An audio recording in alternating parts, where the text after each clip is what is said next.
आज की चर्चा में आपका स्वागत है। आज हम कुछ अलग करने वाले हैं। हाँ, आज का फॉर्मेट थोड़ा हटके है। बिल्कुल। हमारे पास यूपीएससी की तैयारी के लिए 5 सवाल हैं जो 1 जनवरी 2026 की कुछ बड़ी सुर्खियों पर आधारित है, लेकिन ये सिर्फ एक क्विज नहीं है। नहीं, एक तरह से भविष्य के भारत की 5 झलकियां हैं। सही कहा।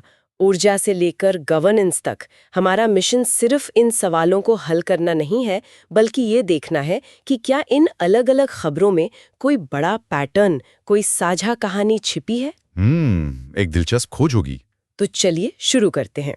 पहला सवाल भारत के न्यूक्लियर प्रोग्राम और थोरियम से जुड़ी हमारी उम्मीदों पर है। एक बहुत ही महत्वपूर्ण विषय। सवाल ये है, भारत के परमाणु ऊर्जा कार्यक्रम के बारे में इन 3 स्टेटमेंट्स पर गौर करें। पहला, भारत का 3 चरणीय परमाणु कार्यक्रम डॉक्टर होमी भाभा ने देश के तटीय इलाकों की मोनाजाइट रेत में मिलने वाले विशाल थोरियम भंडार का इस्तेमाल करने के लिए बनाया था।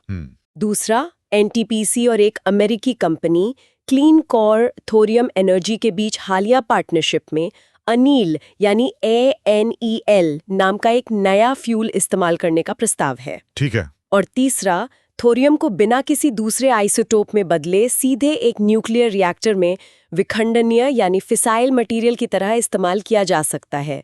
तो सवाल है, इनमें से कितने कथन सही हैं? ये सवाल सिर्फ विज्ञान का नहीं है, बल्कि भारत के लगभग 70 साल पुराने एक सपने का सवाल है। चलिए एक एक करके देखते हैं। जी। पहला स्टेटमेंट जो डॉक्टर भाभा के विजन के बारे में है वो तो बिल्कुल सही है। भारत का पूरा न्यूक्लियर प्रोग्राम इसी बुनियाद पर खड़ा है कि हम अपने थोरियम भंडारों का इस्तेमाल करें। हाँ, जो दुनिया में सबसे बड़े भंडारों में से हैं। बिल्कुल। ये हमारी ऊर्जा आत्मनिर्भरता का एक तरह से ब्लूप्रिंट था। तो पहला स्टेटमेंट तो सही है। ठीक है। और दूसरा स्टेटमेंट, एनटीपीसी और अमेरिकी कंपनी की पार्टनरशिप वाला अनील फ्यूल की बात? वो भी बिल्कुल सही है। ये एक बहुत बड़ा डेवलपमेंट है। ANA फ्यूल में थोरियम को हालू यानी हाई एसे लो एनरिच्ड यूरेनियम के साथ मिलाया जाएगा। मतलब अब हम अंतर्राष्ट्रीय सहयोग की तरफ भी देख रहे हैं। हाँ, ये दिखाता है कि भारत अब अपने थोरियम प्रोग्राम को तेजी देने के लिए नई टेक्नोलॉजी और पार्टनरशिप्स के लिए खुला है। हम अब अकेले नहीं चल रहे हैं। अच्छा, तो पहले 2 स्टेटमेंट सही हो गए, लेकिन तीसरा स्टेटमेंट यहाँ मुझे कुछ खटक रहा है। मतलब अगर हमारे पास इतना थोरियम है और हम दशकों से इस पर काम कर रहे हैं, तो आम धारणा तो यही है कि ये एक जादुई ईंधन है। पर ये कथन कहता है कि इसे सीधे इस्तेमाल किया जा सकता है। क्या ये इतना आसान है? आपने बिल्कुल सही नब्ज पकड़ी है। यहीं पर इस सवाल का सबसे बड़ा पेंच है। अच्छा। तीसरा तीसरा कथन गलत है, और ये सिर्फ एक टेक्निकल गलती नहीं है। ये भारत के परमाणु सपने और उसकी हकीकत के बीच का फासला दिखाता है। थोरियम यानी TH-232 अपने आप में विखंडनीय नहीं है। विखंडनीय नहीं है, बल्कि उर्वर है, फर्टाइल है। उर्वर और विखंडनीय, ये सुनने में बड़े भारी शब्द लगते हैं। इसे आसान भाषा में कैसे समझ सकते हैं? इसे ऐसे समझिए कि उर्वर पदार्थ एक बीज की तरह है। उसमें पेड़ बनकर फल देने की पूरी क्षमता है, पर उसे पहले खाद पानी देकर, मतलब प्रोसेस करके अंकुरित करना पड़ता है। अच्छा। जबकि विखंडनीय पदार्थ एक जलती हुई लकड़ी की तरह है, जो सीधे गर्मी दे सकता है। थोरियम वो बीज है जिसे न्यूट्रॉन की बमबारी से पहले यूरेनियम 233 नाम के विखंडनीय पदार्थ में बदलना पड़ता है, तब जाकर वो ऊर्जा देता है। ओह, तो ये एक एक्स्ट्रा स्टेप है और शायद बहुत मुश्किल स्टेप है। बहुत मुश्किल। इसीलिए डॉक्टर भाभा का सपना आज भी एक मैराथन है, 100 मीटर की दौड़ नहीं। वाह, ये अंतर तो बहुत बड़ा है। इसका मतलब है कि केवल पहले 2 कथन सही हैं, तो जवाब हुआ बी, केवल 2। बिल्कुल, यही यूपीएससी का अंदाज है। वो सिर्फ क्या नहीं पूछते, वो क्यों और कैसे भी जानना चाहते हैं। तो ठीक है, अब चलते हैं गवर्नेंस पर। देश के अंदर जो लंबे समय से अटके प्रोजेक्ट्स हैं, उन्हें पूरा करने के लिए किस टेक्नोलॉजी का इस्तेमाल हो रहा है? अगला सवाल प्रगति प्लेटफॉर्म पर है। प्रश्न है, प्रगति प्लेटफॉर्म के बारे में इन कथनों पर विचार करें। पहला, यह एक मल्टीपर्पस प्लेटफॉर्म है जिसका मकसद आम आदमी की शिकायतों को दूर करना और केंद्र राज्य के अहम प्रोजेक्ट्स की निगरानी करना है। ठीक। दूसरा, इस प्लेटफॉर्म में सिर्फ प्रधानमंत्री और केंद्रीय सचिव शामिल होते हैं, राज्यों के मुख्य सचिवों की कोई भूमिका नहीं होती। और तीसरा, इसे प्रधानमंत्री कार्यालय ने नेशनल इंफॉर्मेटिक्स सेंटर के साथ मिलकर डिजाइन किया है। प्रगति गवर्नेंस में टेक्नोलॉजी के दखल का एक क्लासिक उदाहरण है। पहला स्टेटमेंट तो एकदम सही है। इसका नाम ही है proactive governance and timely implementation. काम ही है अटकी हुई फाइलों को गति देना। सही बात है। लेकिन दूसरा स्टेटमेंट ये थोड़ा अजीब लगता है। ये कहता है कि इसमें राज्यों के चीफ सेक्रेटरीज होते ही नहीं, पर ज्यादातर बड़े प्रोजेक्ट्स तो जमीन पर राज्यों में ही होते हैं। आपका सवाल ही इस कथन का जवाब है। मतलब ये स्टेटमेंट बिल्कुल गलत है और यही इस सवाल का पेच यानी फंदा है। प्रगति की सबसे बड़ी ताकत ही इसका त्रिस्तरीय 3-tier सिस्टम है, जिसमें केंद्र और राज्य दोनों हैं। हाँ, इसमें प्रधानमंत्री, केंद्र के सचिव और सभी राज्यों के मुख्य सचिव एक ही समय पर वीडियो कॉन्फ्रेंसिंग से जुड़ते हैं। ये सहकारी संघवाद, कोऑपरेटिव फेडरलिज्म का एक जीता जागता उदाहरण है। हाँ, सैद्धांतिक रूप से तो ये बेहतरीन है, लेकिन क्या व्यवहार में इसकी आलोचना नहीं होती कि ये बहुत ज्यादा सेंट्रलाइज्ड है, कि ये केंद्र को राज्यों के काम में सीधे दखल देने की शक्ति देता है?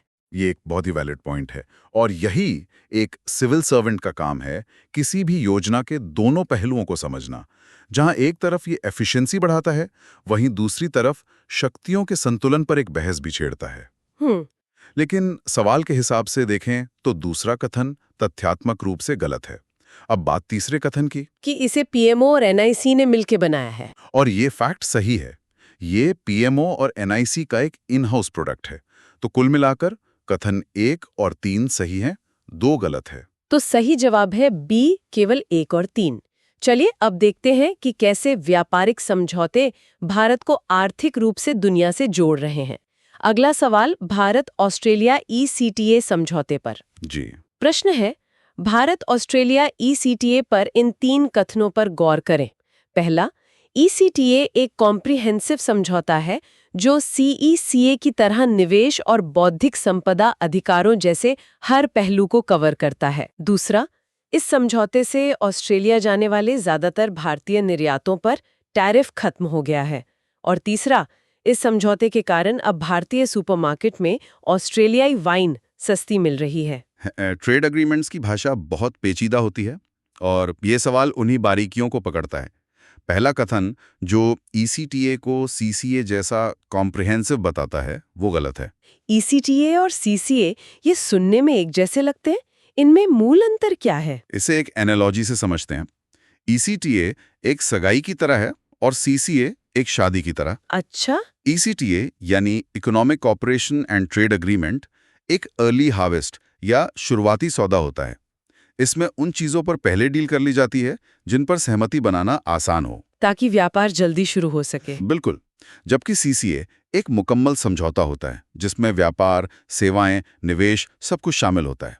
लेख में भी साफ लिखा है कि दोनों देश ईसीटीए को एक पूर्ण सीसीए में अपग्रेड करने के लिए काम कर रहे हैं। ये सगाई और शादी वाली एनालॉजी शानदार है। इससे बात बिल्कुल साफ हो गई। अब दूसरा कथन, ज्यादातर भारतीय एक्सपोर्ट्स पर टैरिफ खत्म हो गया है। ये कथन बिल्कुल सही है। ये इस डील का सबसे बड़ा फायदा है। लेख कहता है इस समझौते ने भारतीय निर्यातों पर लगभग हर आखिरी टैरिफ को खत्म कर दिया है। और तीसरा कथन ऑस्ट्रेलियाई वाइन के बारे में, ये बहुत ही प्रैक्टिकल उदाहरण है। हाँ, और ये भी सही है। ये दिखाता है कि कैसे बड़े बड़े व्यापार समझौते हमारी आपकी जिंदगी पर असर डालते हैं।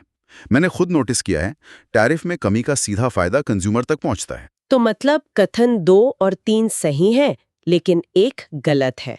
तो सही जवाब हुआ बी, केवल 2। एक बार फिर एक छोटी सी बारीकी। हाँ, ईसीटीए और सीईसीए का फर्क पूरे सवाल का जवाब बदल देता है। बिल्कुल। तो अब देखते हैं कि देश के अंदर काम करने वालों, खासकर महिला कर्मचारियों के लिए नए कानून क्या मौके और सुरक्षा लेकर आ रहे हैं। अगला सवाल नए लेबर कोड पर है। चलिए, प्रश्न है, ओएसई कोड के बारे में, महिला कर्मचारियों के संबंध में इन प्रावधानों पर विचार करें। पहला, महिलाओं को किसी भी हालत में रात की पाली, मतलब शाम 7 बजे से सुबह 6 बजे तक काम पर नहीं रखा जा सकता। किसी भी हालत में।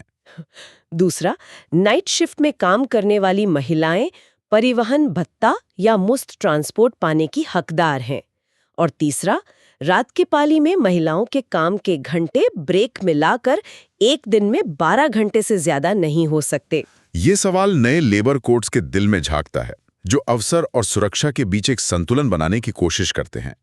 पहला कथन जो कहता है कि महिलाएं रात में किसी भी हालत में काम नहीं कर सकती। हाँ, ये एक पुरानी धारणा जैसा लगता है। क्या नए कोड में भी ऐसा ही है? नहीं, और इसीलिए ये कथन अब गलत है। लेख में साफ लिखा है, महिलाएं अब रात की पाली में काम कर सकती हैं, लेकिन एक बहुत जरूरी शर्त के साथ। और वो शर्त क्या है? अगर वो अपनी सहमति दें, कंसेंट। ये एक बड़ा बदलाव है जो बराबरी के मौके बनाता है, लेकिन उनकी मर्जी और सुरक्षा को सबसे ऊपर रखता है। इसे थोपा नहीं जा सकता। तो अवसर दिया गया है, लेकिन फैसला महिला कर्मचारी का है। ये तो बहुत बैलेंस्ड अप्रोच है। अब दूसरे कथन के बारे में क्या, ट्रांसपोर्ट वाला? ये कथन बिल्कुल सही है। अगर महिलाओं को रात में काम करने की इजाजत दी जा रही है, तो उनकी सेफ्टी सुनिश्चित करना एम्प्लॉयर की जिम्मेदारी है।